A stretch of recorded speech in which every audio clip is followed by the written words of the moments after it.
শারদীয় দুর্গাপূজা উপলক্ষে ৩ অক্টোবর দেশের প্রেক্ষাগৃহে মুক্তি পেতে যাচ্ছে ব্যাচেলর ইন ট্রিপ শিরোনামের একটি সিনেমা। এই সিনেমায় দেখা যাবে একটি ট্রাভেল স্টোরি।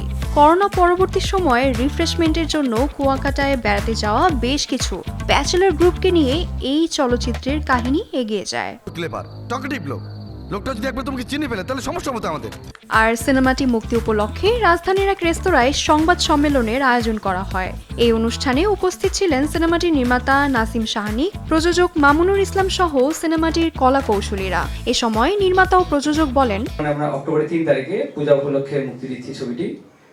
আপনারা সবাই দোয়া করবেন যেন আমি সফলকাম হই। এটা আমার 5 নম্বর ছবি। এই ছবি মুক্তি দেওয়ার পর আমি আরেকটা ছবি করছি। এটা অবশ্যই ঈদে আসবে আপনারা এই ছবিটা জানতে পারবেন। পূজায় আমার যে সিনেমাটা আসতেছে এটার নাম হচ্ছে ব্যাচেলর ইন ট্রিপ। এটা একটু অ্যাডভেঞ্চার টাইপের চলচ্চিত্র এবং অনেক আর্টিস্ট এই মুভিতে। আর্টিস্টটা দারুণ করছে এবং স্টোরিটাও আলহামদুলিল্লাহ খুব গোছায় করতে পেরেছি, একটু সময় নিয়ে করেছি।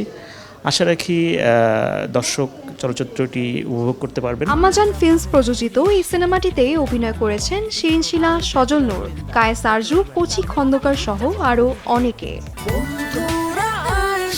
মেহেরা রহমান, সিমরান, RTV।